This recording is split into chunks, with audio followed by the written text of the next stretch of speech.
And this is Indie Horror Junkie! Indie Horror Junkie! Indie Horror Junkie! Indie Horror Junkie! Indie Horror Junkie. Indie Horror Junkie. Indie Horror Junkie. Indie Horror Junkie. We're a panic attack. And this is Indie Horror Junkie! Woo! Indie Horror Junkie.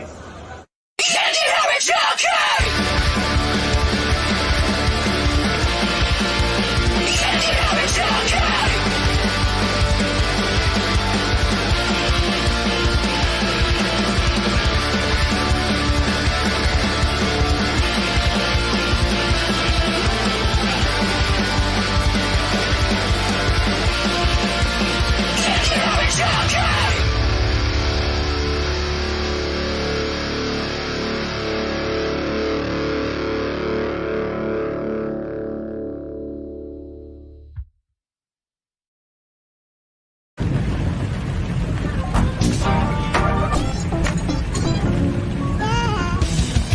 It's the Indie Horror Junkie Podcast, your source for anything and everything indie horror.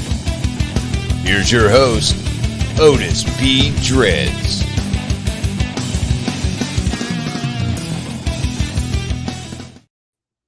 All right, it is 8 o'clock. We know what that means. Yep. It's Indie Horror Junkie Podcast time. Good I am evening. Otis B. Dreads. The lovely Asylum Amy is joining us. And of course, you know that guy. Rotting Ricky D. How are you guys this evening? Good. How are you doing, Otis? I'm doing well. Got a one-of-a-kind show tonight. This is going to be interesting. This is my first. As I look down in the green room, I think we lost one half of our two guests. I'm sure they'll pop back in. No worries. Oh yeah, he'll pop back in. But we do have Richard Diesel, Returning guest. Richard and guest. That's right. Richard Harlost. Did I get that right? Yes, Harlost. Richard is a returning guest, and he is bringing with him a very special guest, VooDoo priest Kevin. And we're so thrilled that they took the time to hang out with the Junkies tonight. That's right. This is a first for a couple things for this show. Our first returning guest and the first of this kind of show. This is going to be interesting. While we're waiting for our guests, of course, we do have some housekeeping to do. Yes, we do. The new, I was going to say episode, the new issue of the Indie Horror Junkie magazine, which you can get if I was on my game. Bam, there it is. The new issue 9 is coming out May 13th. What do we got to say about that? What can people expect? Can you tease them a little bit? Yeah, just like I kind of went over last week, it's going to be probably our biggest issue so far. I'm really having a lot of fun designing the magazine and trying to, create new ways for it to look and stuff and to, more pleasing stuff. But I'm really trying to jam a lot more content in there, a lot more interviews, a lot more, because there's so many more films going on. And now that the word is starting to spread about Indie Horror Junkie, we're getting hit up from people all over the country, all over the world. So we want to try and shine as much light as we can on all these different projects. So hopefully one day we're going to be in a monthly. Right now we're still every other month, but hopefully right now or hopefully soon we'll be going to monthly. But it's going in that direction. I see that Gmail blowing up.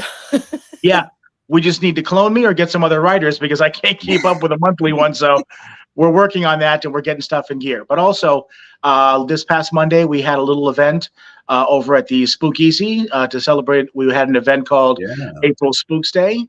We had the junkie table set up, met a bunch of people, sold some magazines, made some contacts. It just seems like the word is spreading. People are liking what we're doing. So we're very excited about that.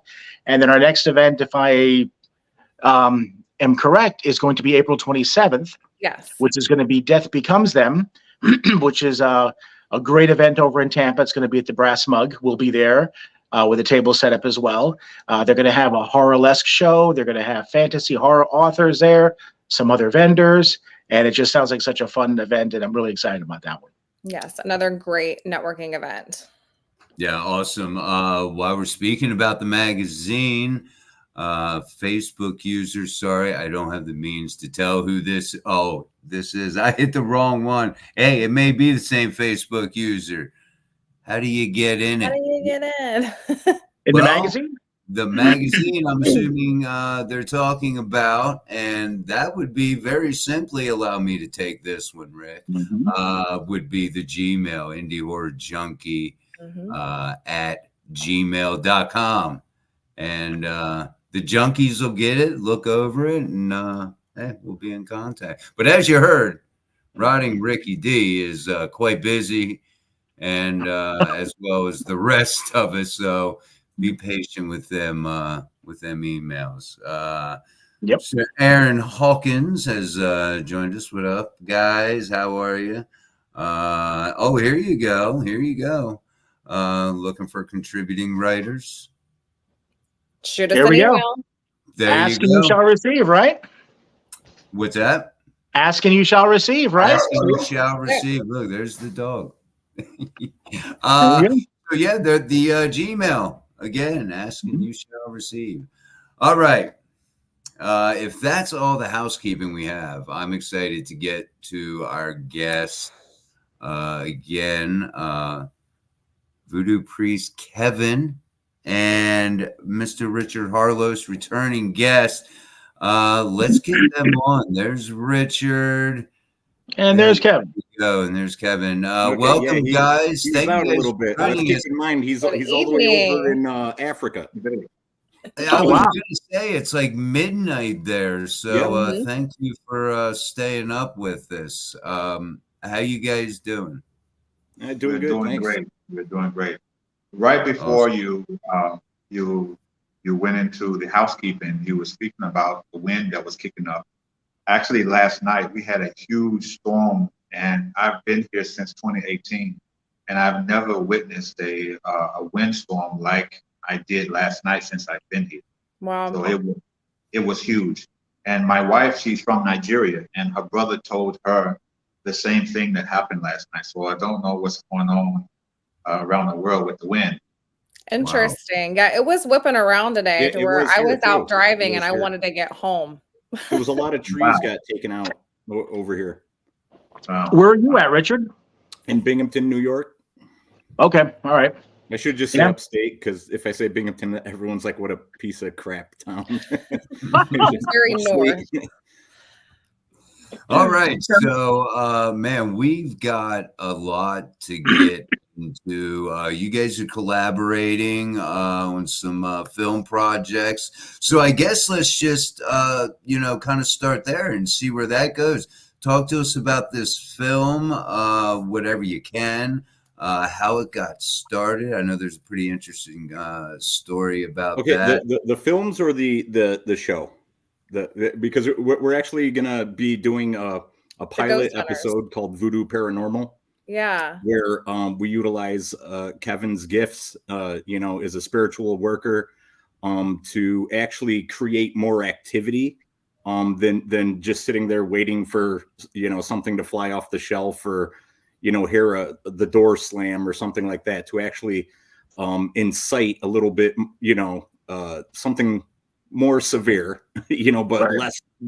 less on the danger side, so that we can, in hopes of capturing something, and then depending on the owner of the establishment, then kind of see what they want to do at that point, whether they want to have him evict the entity or whatever, or solve it, or kind of rectify the matter, and then also utilize his skills in divination of seeing actually what the problem was, like how it got there, like what's the story behind that location. Oh yeah, we can start there. Okay. Yeah, I was going to say, I haven't heard about that part. I knew about the Hear movie plan. everything about everything, because Yeah, this is just such a unique path that you guys are taking, you know, merging the world of, you know, spiritual and screenwriting, and then you have this experience now that you guys are going to be doing with this paranormal, is it kind of like a documentary? No, like we look to do it like a show, you know, like Ghost Hunters or, you know, Okay. Paranormal Adventures or something like that. You know, like we plan to go to different locations.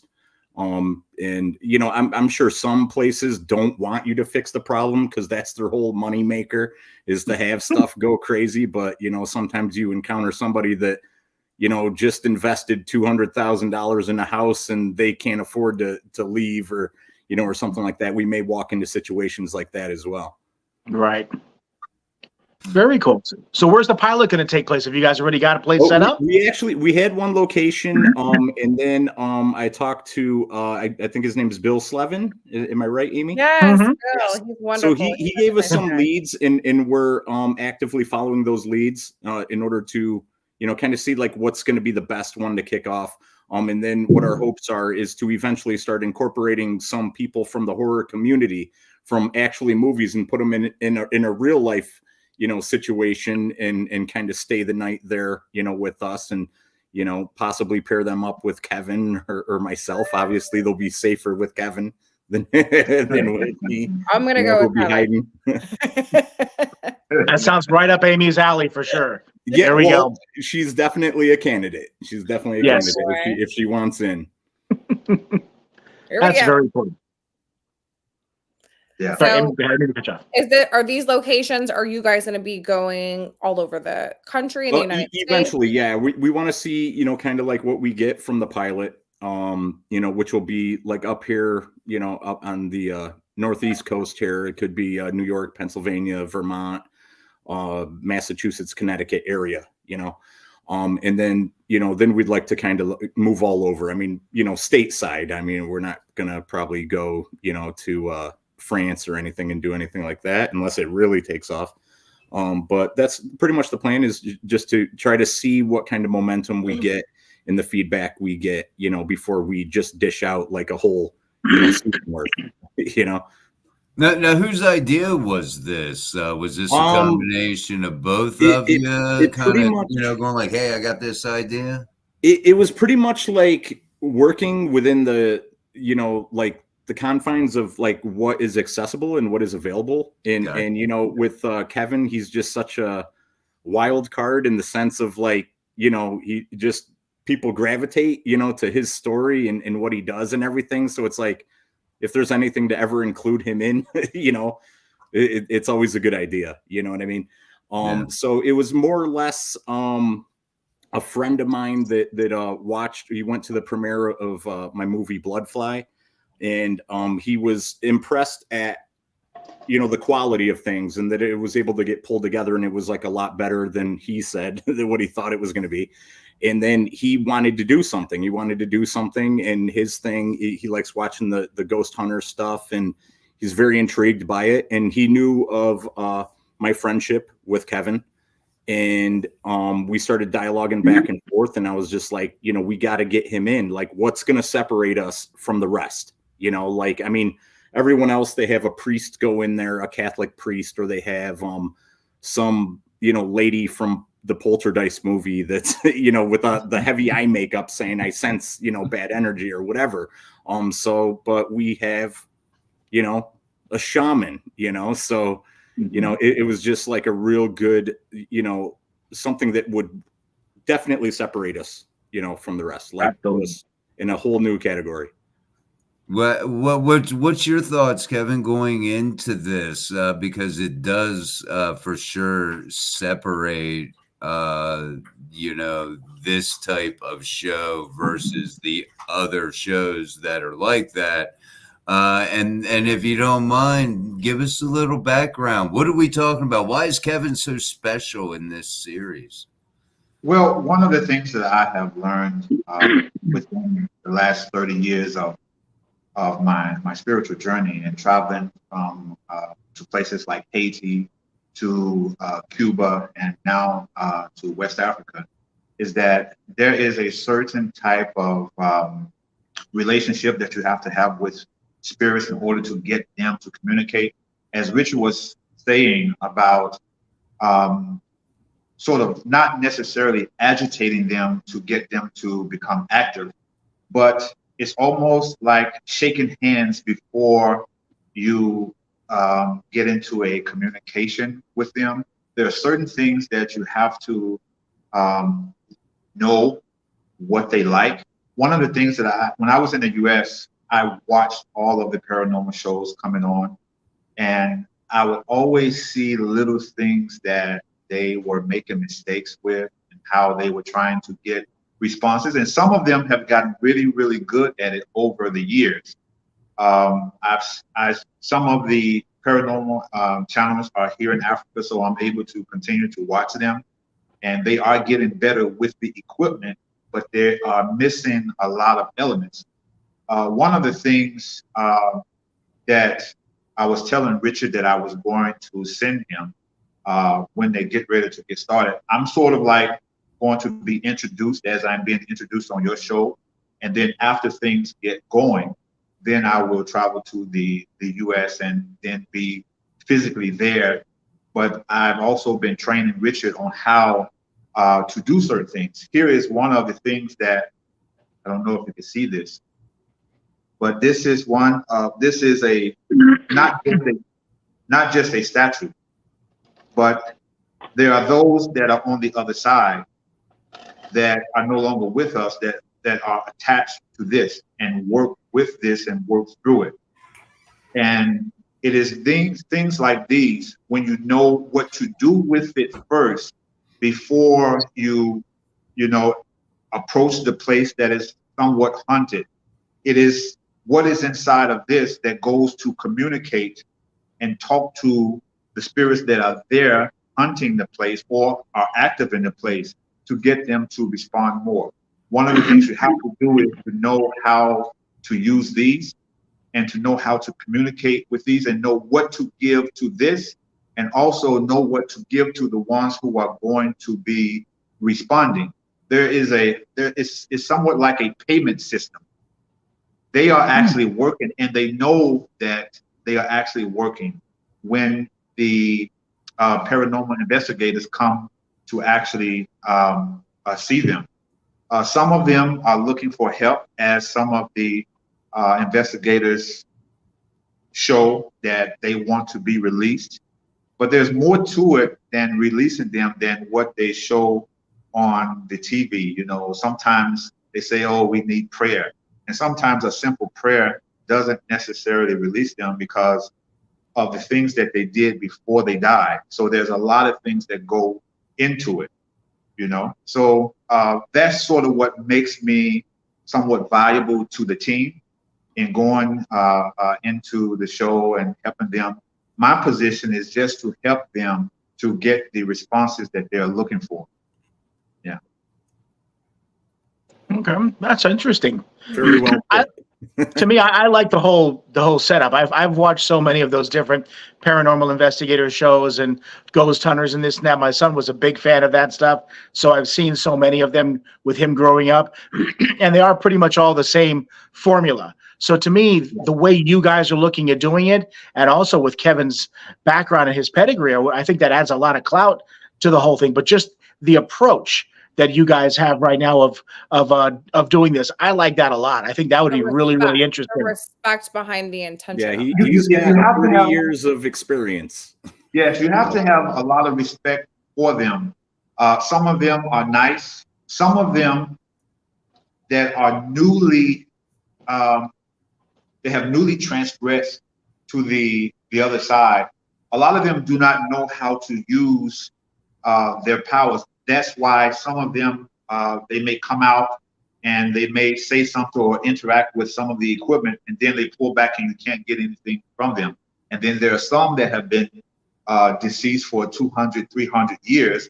Those are the ones that are a little bit more manipulative. And when you're going to them and you don't have anything to give them, but you ask them, oh, can you do this? And oh, can you do that? This is the reason why some of the investigators have experienced a lot of attacks off camera. Some things have followed them home. I have heard some of them after a few years, saying that they had to stop because things were disrupting their families. They were having all types of problems.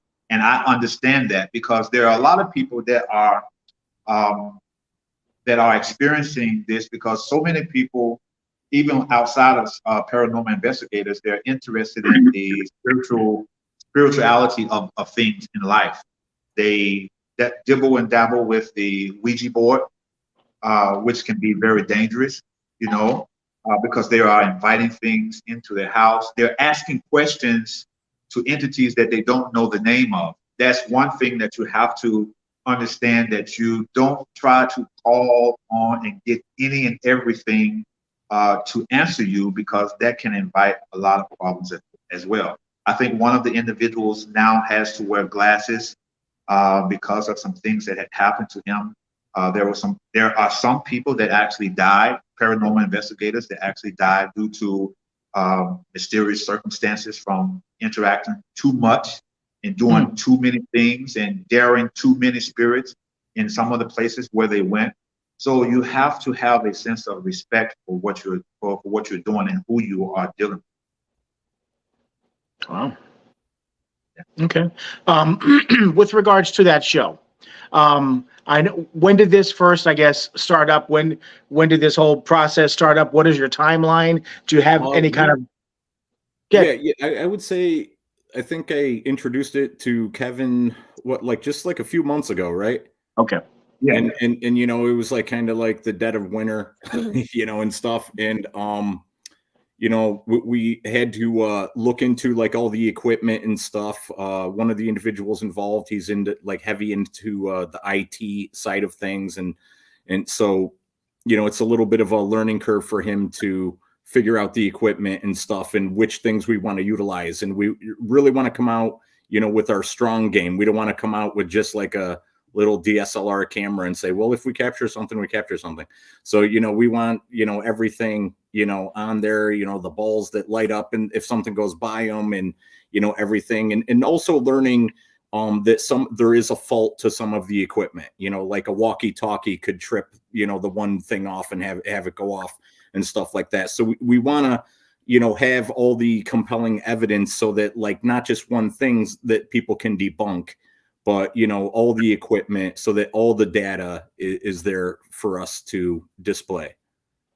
But we're looking to get things going within the next 60 days. Okay. Oh, wow.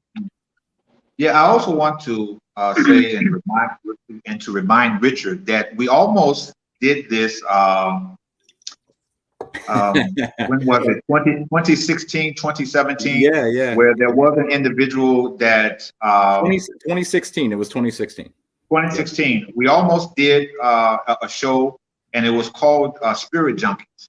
The particular people who were producing the show, they did not understand what I was just explaining to you about being serious and respectful. They wanted it to be joke, like something like a joke or a comedy.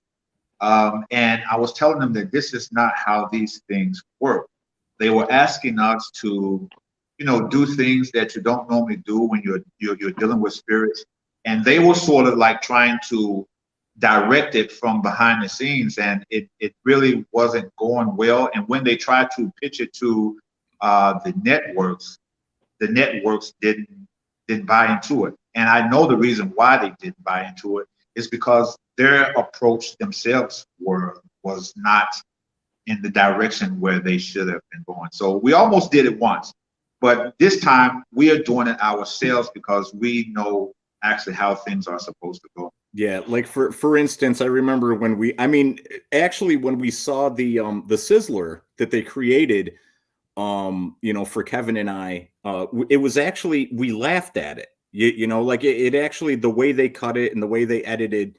There was even a scene. If you remember, brother, it was me running through the cemetery, but they sped it up like Benny Hill. Yeah, right, If right. you remember it, like it was like the quick, like kind of ramped up running. Did you And put the it just music was to it? like, the wrong thing. Yeah. And nobody was doing like a comedic approach to spiritism, or in trying to go to a haunted house and get compelling evidence. Nobody was doing a comedy approach to it. So it's not something I want to screw with. no, definitely not. no. And they did screw me up. Remember, Kevin, what they did? The camera guy. Yeah. He told me, because Kevin had a bottle of liquor that was for one of the spirits that he was working with at that time, and he used it, and he handed it to me to hold. So the cameraman goes, "Take a sip of it." So I took a sip of it, man, and I heard that story. I told you, just in case some of the other viewers didn't hear it. Like, my stomach started feeling really bad, just moments later, to the point where it felt like I got punched or someone fired a cannonball into my stomach. And I was telling him as we were driving away from one of the filming locations, and I was like, man, my stomach hurts. I shouldn't have took a sip of that liquor. And he's like, oh, yeah, you did. You shouldn't have done that. And really worried the heck out of me. And I actually had to go to the liquor store and make an offering to that spirit with some more liquor. And right after I did that, right after I bought that and gave that and said that, the pain went away, like immediately. Wow. When I die, y'all can send me some bourbon. Bourbon is what you want? That's what we okay. Fireball. A little fireball there for you, Amy. That's free. I like the bourbon. Right. I got I heard a story. I'm just getting right to it, because I heard a story concerning a dream and a screenplay. Oh. Yeah, what that happens I'll let you segue into this one, Kevin. Yeah, this happens to deal with your wife, Kevin, huh? Yes. My wife is from Nigeria. When we met a little over a year ago, she came to Ghana after her father, allowed her to come. Here in West Africa, a lot of the old school dating routines are still in effect here, where you have to go to the father and the men of the family to ask permission to marry the daughter.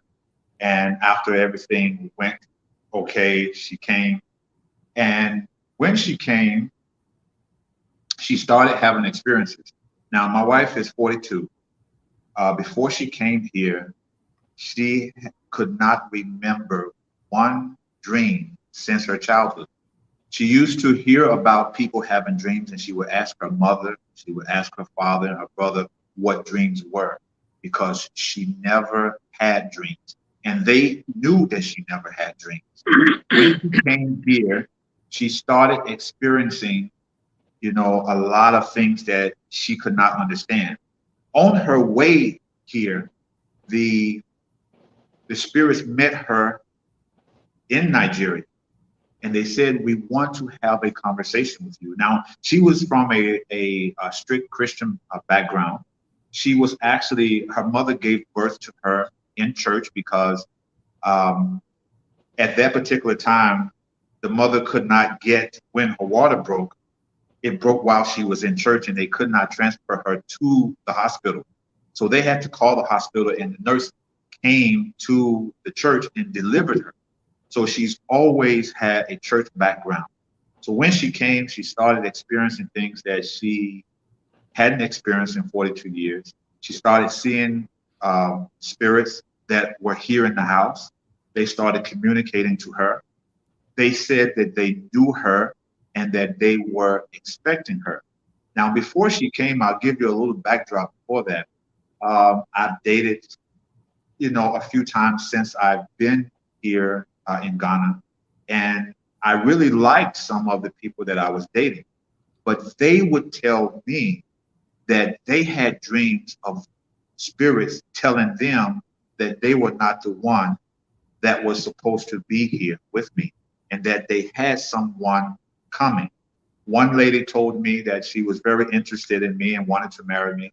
And according to a lot of African traditions, they do still believe in polygamy here. And she was of the background that she did not mind being in a polygamous relationship. And she said she didn't mind sharing me. But she said she disappeared for about 3 to 4 months. When I saw her again, she said that she had a confession to make. And I said, well, what is that? Because I don't understand. We were doing fine. And she said, well, I was visited by some lady. And this lady told me that no matter what she wanted with me, that there was no room here for her because they had someone coming. So this particular person, to make a long story short, that they had coming was the wife that I have now. Her name is Ebby. And when she came, she started telling me about all of my spirits. It's almost like all of my spirits immediately stopped communicating with me because I stopped seeing them. And she would tell me, hey, this particular spirit, it looks like this, you know, it wears this, and they have a message for you. And I'm like, well, why are all of my messages all of a sudden coming to you and not coming direct to me? So she would tell me about the 3 ladies that she saw. And she told me about the twins that we have. I have one spirit that sits over by the door. His name is Legba. He is the door spirit, the one who controls all the doors in the house and all the doors around the world. Sort of like the doors that you saw in the movie The Adjustment Bureau. There are actually spirits in Africa just like that. The spirit called Janus in Greek, it is the same one that is able to control doors and control the movements. When one door opens, like in the Adjustment Bureau, you may open it at your house, but when you go out the door, you can be in New York, which my wife also had that experience as well. So she began to tell me that they had a lady that they wanted her to meet. And they said that this lady has a story that she wants to tell. Her name is Adine. I said, okay. They said, soon we will bring her to you so that she can tell you her story. So a few days passed and the 3 ladies came back to her. And they brought this lady to her and they said, Adine, meet Ebby. This is Kevin's wife. And she began to tell Ebby that she had been waiting for a very long time to tell her story. And that the 3 ladies, who is known throughout the world as Hecate, in Haiti they're known as Trois Femmes, which means the 3 ladies. And she told her that Trois Femmes said to her that many, many, many years ago that she had to wait until the proper time for the proper person that would be able to handle the stories that we would give to them. So when she began to tell the story to her, she said that Adine touched her by the hand and she was cold as ice. And she took her into a valley and they sat down on a rock. And she began to tell her the story, which was during the time of the 1940s, which was around World War II. And she told her who she was. She was a Jewish girl.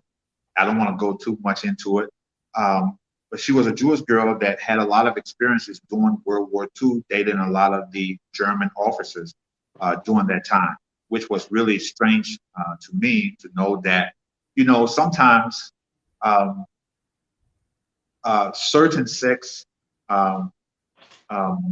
portions of the world, they don't want you to know certain parts of their history.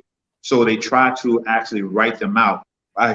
When we were doing this story, we found out that there were a lot of Jewish ladies that were written out of history with their part as it relates to fighting the Germans themselves.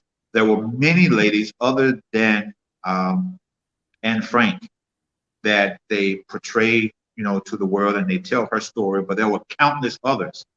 And Adine was one of them. She has another name, but that was her stage name. And so this particular one came, we did it, and they said that we want this particular story to be given to Richard. I'm like, they said Richard?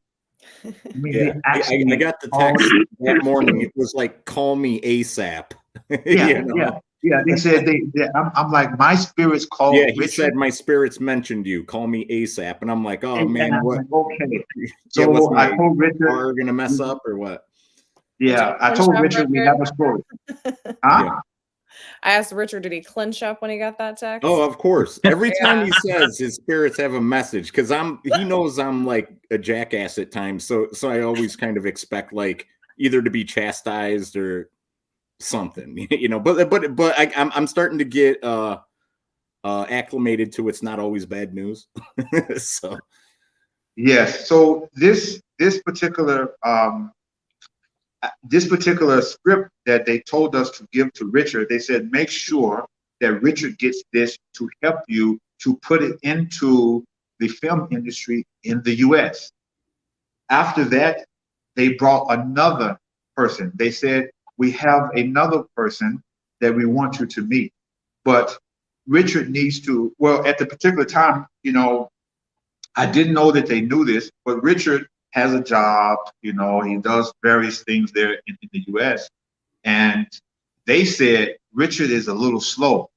Tell him to pick up the pace because we have someone else that is coming that has to tell his story as well. Yeah, he actually came, and then he couldn't do his, so he left, and he's like, I'll be back. Yeah. Yeah.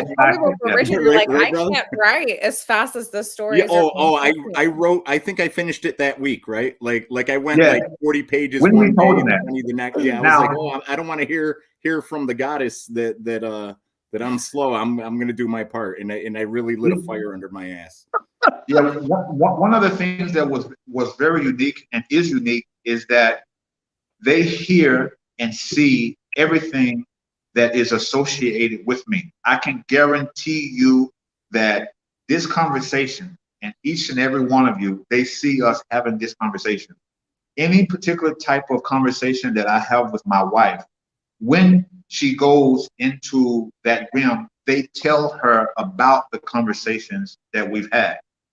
We have been into arguments, and they've heard what was said in the house. And they explained to them what they do like and what they did not like. I was trying to teach my wife some of the things that I've tried to teach Richard. I don't have a lot of patience, So my patience is very, very thin sometimes. And I told my wife one day, I said, I've been doing this for 30 years and you're making mistakes, and the mistakes are serious, and spirits don't like those things. So I said, I can do what I'm going to do without you, and you can go back home. You've had a lot of experiences here, and you can go back home, and we would just end it. So they came, and they said, we heard everything that was said. And they said, you can go back home to your father, they told her, and we will be with you, and we will always be with him. But if you two go your separate ways, your destinies will change. We have brought the two of you together to get a job done. And the distance that you will go farther together in this life than you would separate. It was our intention to bring the both of you together, because she would never have met us if it was not for you, And so I really began to take her a lot more serious, because she is an important part of this equation. And I began to really take them serious too, because they know Richard, and only they can say that Richard was slow and lagging behind, because he does get a little, relaxed at times. And so he just now goes in the kitchen and starts making sandwiches. Yeah, I didn't like right. So I definitely was like, this thing's getting done ASAP. I'm like, I don't want to be on their bad side or out of their grace, you know. So like I definitely was like, well, that's all you had to say, you know. So I'm like, you know, like a machine for the next few days and got it done and then revised it, copyrighted. And it is an amazing story. All of the stories that he's been receiving through his wife, it's remarkable because it's so much content. There was a few others that I wrote that were like 90 pages, but when they give it to me, it's like, I think like 17 pages or 24. And this is not, you know, every other line. This is all the way through like Word document, 24 pages. And his wife remembers every word, every detail, every name, the spelling. There was a couple times I thought I caught her. I'm like, oh, she spelled it wrong. No, it's that I don't know how to spell the damn word. You know what I mean? And she was right. You know, I think you told me one time, Richard, that when she was having these dreams, that she was worried she would forget them before. Yeah, they said you, and they told her we won't let you forget them until Richard gets everything he needs. Yeah, yeah. They said that she wasn't going to forget anything. It's like stored in her head like a terabyte drive until she gives it to me, and then they you know, take it out, you know, or she slowly starts to forget it. I don't know how exactly that very works. special and unique gift that she has. Oh, she's remarkable. And she's such a wonderful lady. She's, you know, I always tell him, you know, tell Ebby I said hello, and you know, he'll say something goofy that I did, or show her a stupid picture of me, and then I'll hear her laughing in the background. The gift that she has, it was given to her by them. When they began, after the third movie that Takata gave, I began to say, wow, so if these movies are coming like this, let us do, because, you know, I wanted to take them to the TV series and to do shorts. So I asked them, I said, can you give us, I told them what the people were really into here in the world, and they said that they knew. And I said, we want to have more stories. And she said, well, we have someone that entertains us and with stories. And they said that she is known as the greatest storyteller of all time. And they said that her name is Brenna, and we would introduce you to her. So we met Brenna. Brenna is quite the calm, very still God. Now, there is a difference between spirits and gods. I did not really understand that until I started interacting with these ladies. And the spirits that are mostly being dealt with in paranormal activities and cemeteries, and these are disincarnated spirits that once had a human form. But the gods have never been human. They can appear as human, but they have never been in a human body before. And so when we met her, she said that she would appear to us every 7 nights.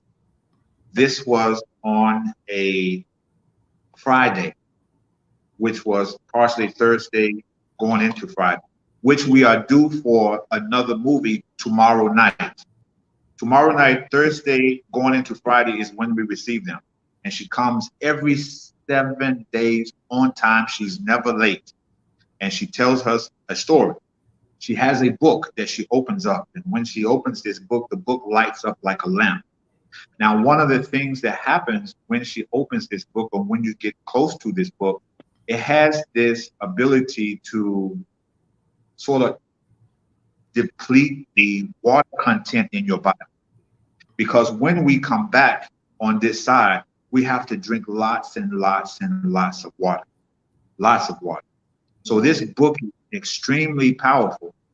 This book has moving text inside, and the book will, it has a lot of things that goes on. And in this book is everything that has happened in the world from the beginning to now. The first movie that she gave us was during 900 AD, which was right after Christianity was established and before the Prophet Muhammad that created the religion Islam. It was during that time. That story is called the Appointed King.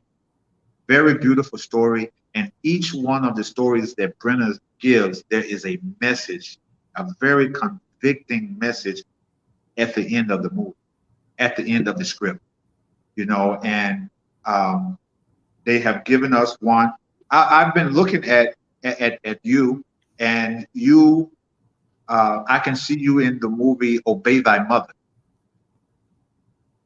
Richard, I'm talking to her. Oh, to Amy? Obey Thy Mother. Yeah. Yes, yes, I can see you. I've been watching you. You know, now when she is an actress. She is an actress. Wow. Okay. Okay. Yeah, she said that she was going to be in one of the movies that that you have. But as soon as I saw her, I was trying to see. I'm like, wow. You know, I can see her in also in the one where The Guardian. The Guardian is another story that they gave us. And this was during the time of the French and British War. Now, mind you, with these movies, I was not really good in history class in school. So I have to find myself going back and researching a lot of movies that they're giving us, because they're giving us time frames. And I'm like, wow, I never knew that the French went to war with the British. So when I went back and I researched the time frames and the years that they gave us, I'm like, wow, this actually happened. So a lot of these stories that they are pulling, that she is teaching from this book or given from this book, they are actual things that actually took place at some point in time in this world. They also told us that that she was going to touch on every aspect of the earth.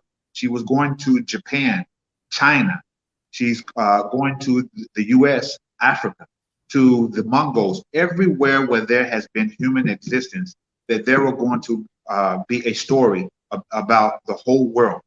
And she would give us these stories every 7 days. Yeah, and we've got a few already. I think you got what, like France, Mexico, Britain, Luxembourg, England. Yeah. We just recently had one called Amira from Saudi Arabia. So they're going all over the place. And there were some things that my wife walked out of the door in her dream. And when she walked out of the door, she was in a huge city, and she saw a mother and a child that was homeless. And she had compassion for them. And the child was very hungry. The mother was very weak and was unresponsive. She was just laying on the street. So the child said that she wanted something to eat. So my wife looked back at the house. She could see the house, but she was actually in a busy street. So the house was at the end of this busy street. And so she said, I will go back and I will get you some food, and I will return to bring you some food. So she came back. So the spirit of the house, called Legba, which is the one that controls all the doors and the roads, told her, you have to be careful of your compassion, because you do not know or understand everything that you see. They told her what to prepare. And they said that when you prepare this for her, go give it to them, and do not tarry long, come back.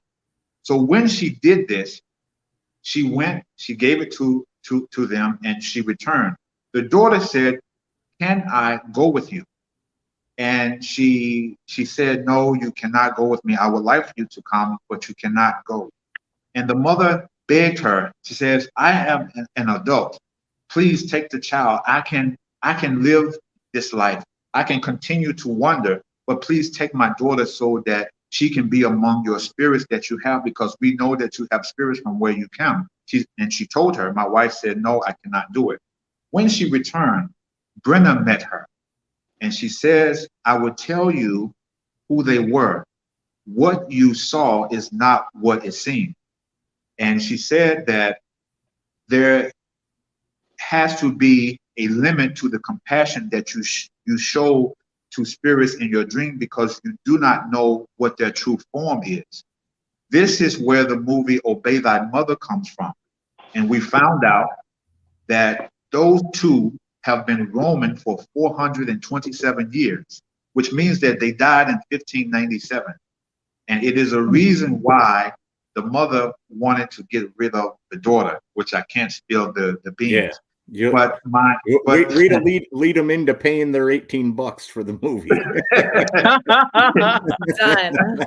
Yeah, we got him on the hook, man. We got him on the hook. Good. Well, I was going to ask you, Richard, with regards to that, like, I mean, they're saying that they basically are giving you these stories in full detail. So therefore, you're transcribing them. They're very detailed. Sometimes I will, like when I'm done, I there may be a little dialogue or something that I throw in. Like it'll say so and so and so and so talked about the fun they had. So I might embellish a little bit, but I would say 99% of the story is just as given. I may have to fill in some descriptive details of a restaurant that they're in or something like that. There was a fight sequence that I just on the script that I just finished called Levi that I mentioned to Kevin, and I said, look, I added it this way because it just said that there was a fight and the end result, but it didn't really say like how long the fight went or this and that. So I added this. Do you think that's okay? And there was even one time he printed out the script and put it in front of the spirits. And after 3 days, he goes, I think you're okay. Like, so I was like, okay, good. Yeah, I was going to say, because very detailed. I'm amazed every time I get their printout. Every story is absolutely amazing. I've told them before. I said, this is better than anything that I write. And, I put my flavor on it a little bit, but the stories are just amazing. And what I absolutely love about them is they're not just open-ended. They have a good ending. There's not like some like movie, like the whole movie's good and then it just ends and you're like, the credits come and you're like, what? That's it. These all end like appropriately. The message is amazing because I think that's what's beautiful about it is that the goddess and Brenna are actually giving us something that has a message that people could take something away from it. Like they could learn from this and they should, so that's the beauty in it. And the stories are just beautiful. I know Adine had me cry 5 times, which is the record for anything that I've ever seen or worked on. And, but his favorite, one of his favorites, they're all so good. It gets to the point where you're like, how do you even choose one? So the one that I just did really left me kind of in a shocked state when I got to the ending. And it was an emotional, but I was almost like too numb to even cry on that one because it was just so abstract and stuff and even kind of scary that it's real. I mean, it's almost like truth is stranger than fiction. And these movies prove that. It definitely hits a different chord knowing the origins of these stories are true. Kevin, do you think that the stories that Brenna reads from her book are lost stories that just hold significant meaning, but they're untold? And that's the importance. As far as lost stories, I wouldn't say that they are lost stories, but just as your day is filled with a lot of different things, no one is there to record it, but it's actually taking place. It is moments in time where no one was there to actually record it because it was insignificant to a lot of people, but they were events that have been recorded, and they have kept them to remind humanity of their character, their choices, and the things that they have brought upon themselves. The story, yes, the story of, like I said, Levi and Obey Thy Mother, these were choices that were made by the daughter, choices that was made by Levi, and they had a repercussion on all of the people that were involved. There were some things that could have been avoided, like today. We have things that we could avoid, some things that we run into, that some problems, some pitfalls that we could have avoided, but because we wanted to test the waters, because we wanted to not have patience, we fell into certain things that became a lesson to us. And it's not that they were Now, there are some stories which they spoke about the libraries of Alexandria as well. Now, those were stories that were recorded by human beings, and they kept them, and then those were destroyed. But these other things that that are coming out, they were never stories that were known to humanity, but they existed. Just this meeting that we are having. This meeting is a story that is going to be recorded. I saw where we were when I came into the room. It said, "Do you mind, or will you accept Chrome recording this?" So this particular story or this event tonight is being recorded. But there were a time back then where they did not have people sitting around writing everything that took place. But there is a book that records everything that actually happens in this world. I am also reminded of the book there are several books that the Bible speaks of, that the Quran and a lot of holy books, the Upanishads in India, they talk about these books that contain all of the actions of man. And when I saw Brenna with this book and she was explaining it to us, I really understood that there is a book that actually records the deeds of everything that goes on. And they are very huge books. These books are not the type of books that we read, which are, kind of small and may have, 300 or 400 pages. The books are as big as a table. And when you open them up, it can almost cover half of a room. Are those like Akashic records, or that's something different? I would say that it's something very similar to the Akasha records, but they are actually in book form. Wow. Oh, Yes. interesting. Very interesting. We could talk about this all night. This is amazing.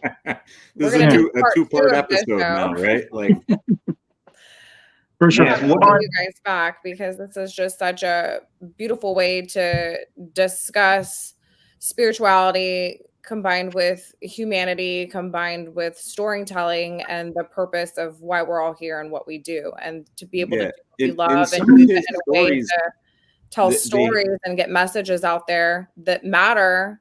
That's really beautiful. Yeah, and one of the things that is just keeping, with the the nature of the podcast and everything, have demons in it, magical powers, and stuff like that. And so those are, pretty horrific and gruesome in their own right, So yeah. Not everything is just like a World War II, thing. Some of these are from the past that where magic was the norm, and magic, superstition, demons and whatnot were a little bit more prevalent or known about, rather than today where we just think it is on the movie. And some people believe or don't believe that they do in fact exist. Some of these stories do have those elements in it. One of the things that's very unique with my wife, I tell her every day that she's such a great, human being, and she has been gifted with a huge responsibility, but also a huge gift. One of the things that allows her to remember in such detail, there's a particular thing that they do to her, which you will see in the book. They gave her an ability. When she said that they were giving her too much information for her to remember, they assured her that, don't worry, you will remember every single detail that we give you. Now, when she starts to write, she goes on the computer and she's writing for 3 to 4 days. And then she gives it over to me. And then I go in and then I began to read it. I would see certain words that I had never seen before. Each time that I see them, I would go to Google and I would show her. And she said, "What is that?" I said, "This is the place that you talked about in the book, in the script." And it actually existed. She was unaware of what she was writing. She's just writing and she's describing what they told her to put down. And when she comes, she doesn't write on paper. She goes straight to the computer and she starts to type. So the things that they give her, these are actually people, places, and times that actually exist in the world. We found a place, and there's a movie called The Pearl of Jonas, and it was in the Aegean Sea in a place in Greece. Now, Richard has a friend that is an actress that lives in Greece. So he called her to ask her, did she know this particular place that we were describing from this movie? And she said she knows exactly where it is. Yeah. We had no idea that It was this like an place hour or something away. Like you have to take a plane and island hop to get to it, but she knew of it. Mm. Wow. That's amazing. Now, obviously we're at our closing point here, but this is something that I would definitely like to carry on off camera and continue on. Hopefully everybody that tuned in or whatever has enjoyed this, because to me, I mean, I could sit here for the next couple hours just listening to you guys talk. This is just so interesting. mainly Kevin. Yeah. You've heard But me. really- all that. This is the quietest But- myself, Amy, or Rick have been in the I know. 31 prior episodes. Absolutely. Now, And is there- ain't as quiet as the chat's been. But there is, before I forget, Rick, sorry to cut you off, because it is a question for Kevin. I'm currently reading the Quran to educate myself of others' religions. You mentioned the Quran. I'm guessing this is referring to what you were just speaking of. Is there a section I should look at that you were talking about in the Quran? Yes, the Quran speaks. I can go and I can find it in the Quran, and I can give it to Richard so that you can find it. But the Quran speaks about a book, and it speaks about a tree that is a door that sits that leads to a particular valley. They call it Jannah, which is heaven. Now, there is another part of a story where Quafim wanted me to have some prayers. They actually gave my wife a ceremony to do to me. And this ceremony is indicative of a position that they have given me in their world. And in order to get this, for her to get this prayer of this ceremony to bring to me, she had to go into this particular world, and the door to that world was a huge tree that she had to go through.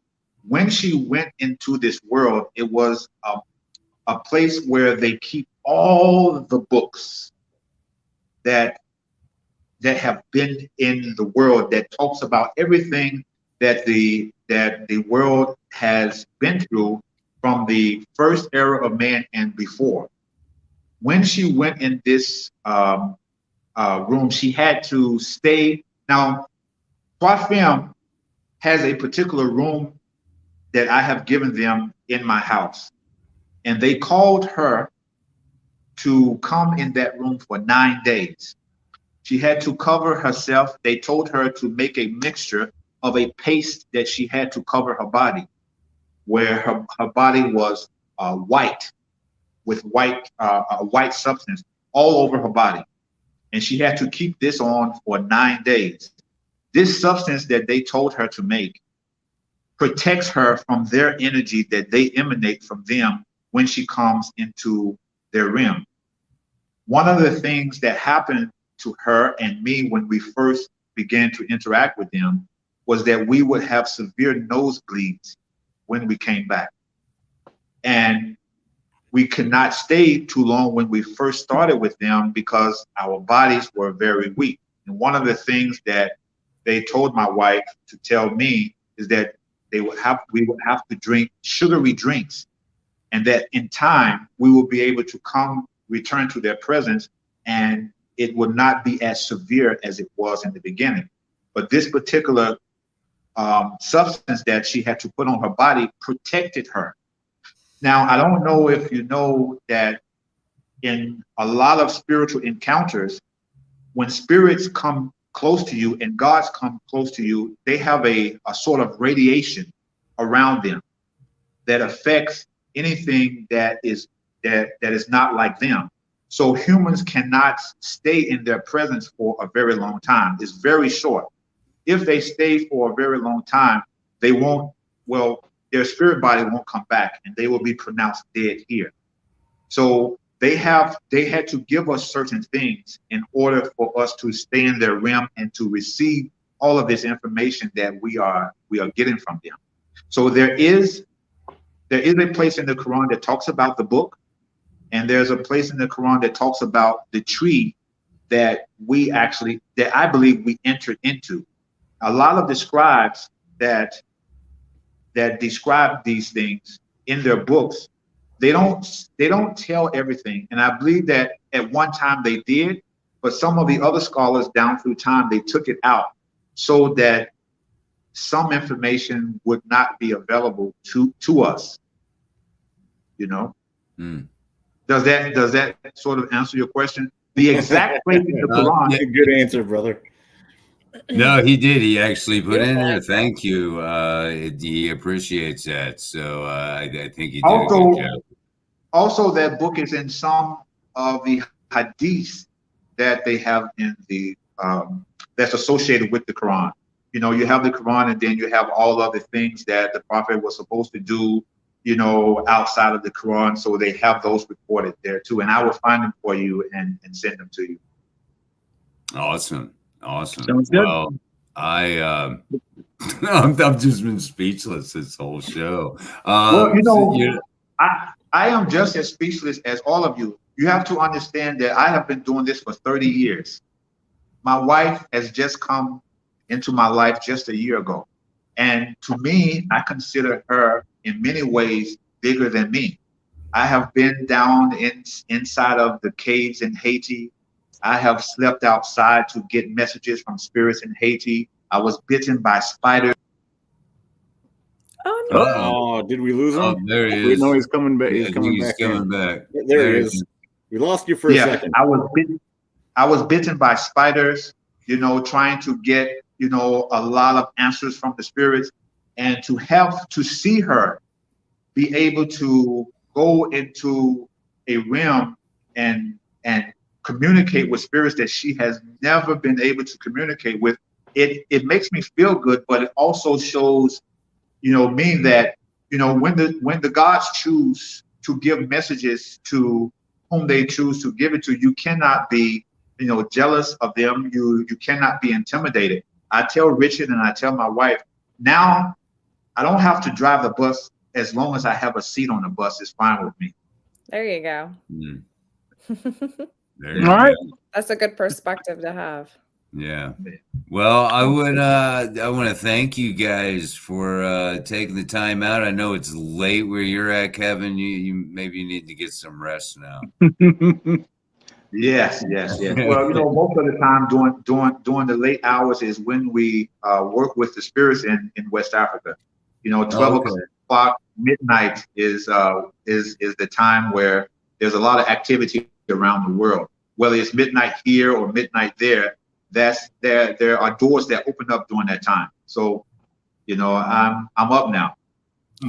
We're in that time frame. Well, thank you guys so much for coming on and Thank sharing you your very gifts. much. You're welcome. And for enlightening Thanks us for having on, you know, what it is that you do and how you're utilizing that and how you're really combining forces to create something unique and beautiful and storytelling in your own way. And like you said, you guys now have control over how you're telling your stories. And I think that's the right way to do it. So thank you for coming on and sharing with us. Absolutely. Thank you again. Yeah. If you guys want to so much for having me. when we're done, we'll hop back Yeah, there. if you guys Yeah, so just hang in there, DeMarcus. They may have another question for you, or Kevin. I know both his names. You know, I'm looking at, you know, your beard that you have. This is also a very good for Levi and also for Obey Thy Mother during that time frame. There you go. There. Yes, he does. We all act. Oh, okay, we're good. Oh, cool, great. Absolutely. So hopefully we can include you all into everything. Yeah. That would be Whatever we can do beautiful. to help you guys out. That's what we're Okay. here for. And we love We'll Richard. we'll let you guys sound off, and I'll be waiting here with Kevin for when you're ready. That Sounds All right, good. yeah, Same with we'll you. talk to you Thank you, guys. in just a second. Yep. That was probably the easiest show as a host that I've ever done. Yep. I think I said Absolutely. like 3 words since it started, but I didn't want to interrupt with my babble. That was super, super interesting. Yeah, It a was. lot of beautiful messages they're going to be telling and sharing through the art of filmmaking. So it's very exciting to be able to have them come on at this point, kind of the beginning phases of that. And if we're lucky enough, we'll get to follow them and continue along with them on their journey and just support what it is that they're doing. Absolutely. right. Hey, next week's show isn't any less of a show. We got a couple filmmakers, Evan Allen and Mark Anthony Baca, 6 Wheels from Hell. You need to check that one out. That was in the Indie Horror Junkie Film Festival this past February. So check that out, and we'll see you. Well, I'll let you do that, man. You're stealing my line here, Otis. Almost Yeah. stole your Line stuff. All right. All right. We'll see you guys next Wednesday. Later, junkies.